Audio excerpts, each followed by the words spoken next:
ourselves, and our main focus is on consistency at the moment. So, as you probably know, as an Everton fan, you know that we've lost we've lost a few games, much more than we usually do. So, and now we've won two. So our focus is on getting consistent and improving, getting players fit, and then we will see where that will lead to. But at this moment of time, it's definitely not the only focus we have is the league table. What start then does that performance against Real Madrid give you in terms of the level of performance that you reached that night? For me, but again, I say mainly the same. We've reached that level of performance in other games as well when the playing style of the opponent was compared to that. But we always knew that we were able to do so. I've showed them many times when playing styles were similar that we could do the same as we did against Madrid. But so it wasn't a surprise to me how both games went. It was helpful for us that the other team did what we expected them to do, because in 8 out of the 10 games I think we've played this season, we faced a different playing style than all the games these teams played before. But Villa and Madrid did what we could expect, and I think that's always helpful. Then there's still a lot of work to be done by the players to get a performance like that, but it is helpful. Where I think we can expect from City the playing style we always see, but the difficult thing in that is that they are very good in it and have very good players. So that makes that challenge big again. But as I said, every Premier League game, every Champions League game is a challenge. I'll just ask about your left-hand side as well, because obviously Florian put in a really good performance the other night. Is that the way forward for him, playing from the left now rather than the 10? And just checking on Andy Robertson, is he able to go again after starting the last 2 games in a week as well? He started 3 games in 7 days because he also played the game against Crystal Palace, where I also played a few starters, not many. I had to take him off in the end of the game. For me, it felt because I felt he was tired, but we have to wait and see. We had recovery the day after. We were a day off yesterday, and now a 2-day lead into City. So let's see where he is today. And Florian can play on more than only one position, so he can play off the left, which he did almost all the time in Leverkusen when Xabi Alonso came and introduced this 3-4-3 system, or the way you want to call that system. And before that, he mainly played as a 10 in a 4-3-3. So I think it's more about getting him in the positions where he's good at. Then we should be so focused on, is he a 10, is he an 11, or is he a 8? I think we would like to have him in and around the 18-yard box centrally, or a bit more of the left or a bit more of the right, for him to create the amount of chances he's already created for us. Just check, Isak okay to be involved? Or? He will train for the first time today with the team again, so after being 3 weeks out. So I know that I said 3 weeks ago his pre-season has ended, so now it's time for us to see where he is. But I have to come back to those words, because if you're 3 weeks only with the rehab, that doesn't bring you back to the levels he was 3 weeks ago. Although our rehab team is doing an incredible job, but you cannot compare rehab with games of football or training sessions with the team. As much as we try to replicate it, that's simply not possible. So, again, I have to say, give him some time. Thank you. Arne, when you said before about finding consistency with the team, I mean, how much of a boost would it be for everyone in terms of having faith that your troubles are behind you if you can go to Manchester City and get a result to build on what you did against Real Madrid and Aston Villa this week? Yeah, to make that a little bit more clear, we were actually very consistent. But the thing is, we were consistent in losing. So that wasn't the idea about being consistent. Consistent doing the things right, which we have to do, and improving in that way. So yeah, City is of course a game on itself. You could say playing there away from home is probably one of the most difficult challenges you have throughout the season. Although I constantly keep on saying how difficult it is to play Brentford away or Palace away. Every away game is difficult. Every home game as well, but an away game even more. And that's I think what City have felt this season, because they've lost, I think, 2 away games. We've lost away games. The only exception to that is Arsenal, who maybe lost 1 away game against us, but they've been the exception this season, where the rest have probably done similar things.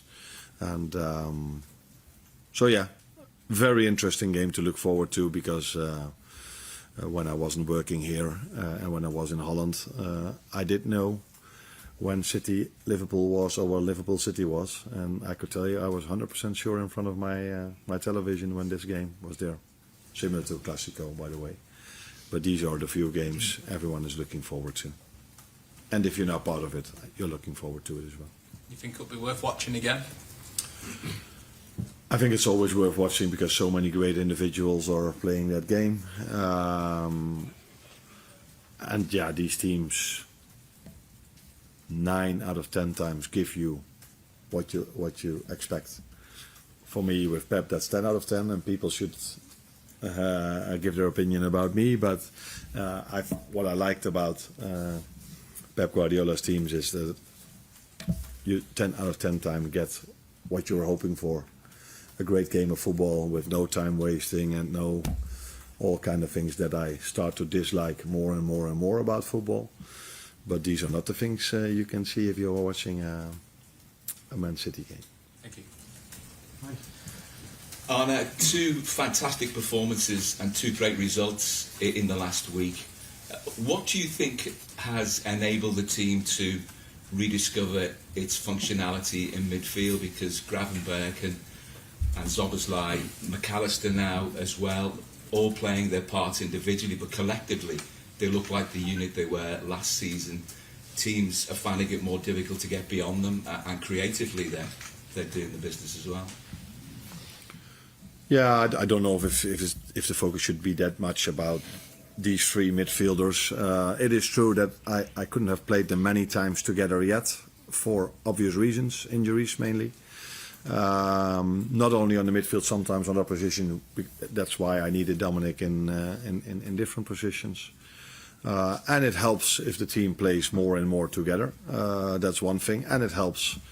I can come up with all kind of arguments what has helped to lead up to this performance, but that's kind of boring, in my opinion, because people might then say, "Oh, now he's using the wins for the excuses for his losses." But yeah. It has been 2 good games, although again, in my opinion, I think I'm the only one who thinks this. I liked our performance against United more than against Villa. But the result, I liked against Villa much more. And what I mean with this, from open play, we created much more chances against United than we did against Villa. Conceded more though. Yeah, because we were 1-0 down and 2-1 down, so we had to be taking more risks, and but we didn't concede a lot against United, I can tell you.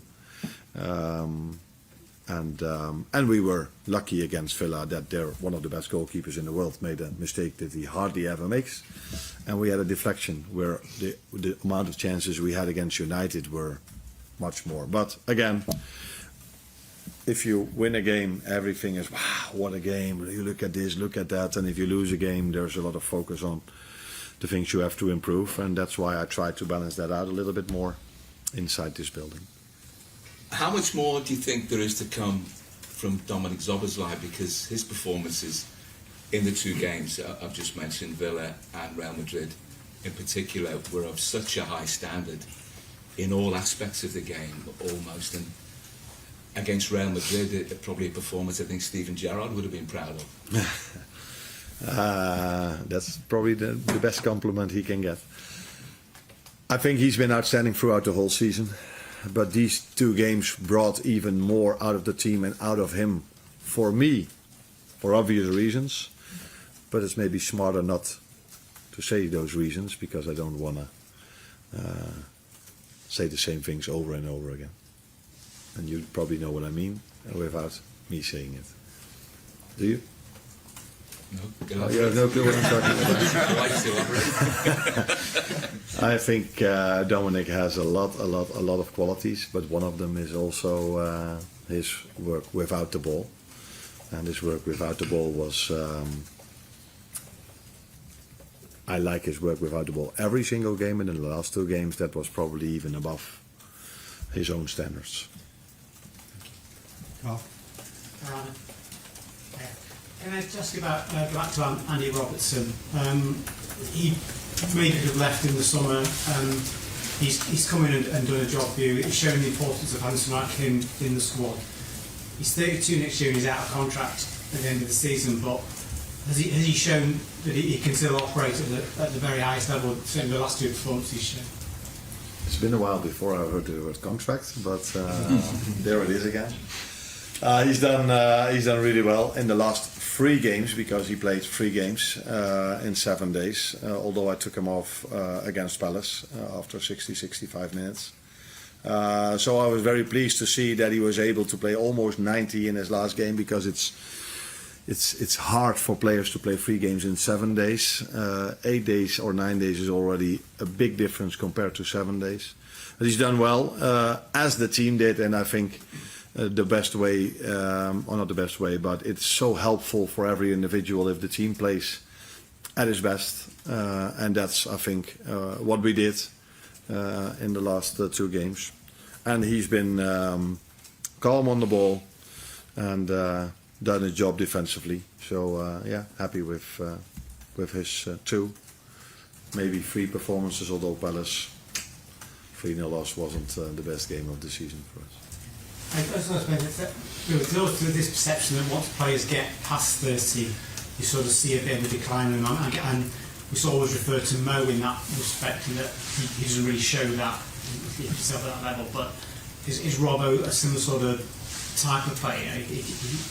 He's keeping going, even though say he's over 30. And No. Over 30 doesn't tell me anything. If I look at Virgil, Mo, and Robbo, who was last season also above 40, and all 3 of them were able to win the Premier League, and all 3 of them played a big part in it. So if a 24-year-old doesn't play as well, nobody talks about his age, and if a 32, 33, 34-year-old have 1 or 2 bad games, people will start talking about age. That is how things work in this industry. But I think 32, I wouldn't say that is old for a football player, in my opinion. Hi Arne, you spoke earlier about Dominic Szoboszlai and his work off the ball. I think in the last couple of games we've seen a greater desire from Mo Salah to do that as well. I think if you look at his ground duels are up, his ball recoveries are up, and even if you look at his heat map, he spent a little bit more time in his own half against teams who maybe were looking to double up on Conor Bradley. Is this the basis of a conversation you've had, or has he kind of taken it upon himself, do you think? I like what you are saying, because I've noticed this as well, and this is something what helped the team a lot, because the main focus is always on players that score a lot of goals, is always on goal scoring. But it's not for the first time. I think after the last time we played City,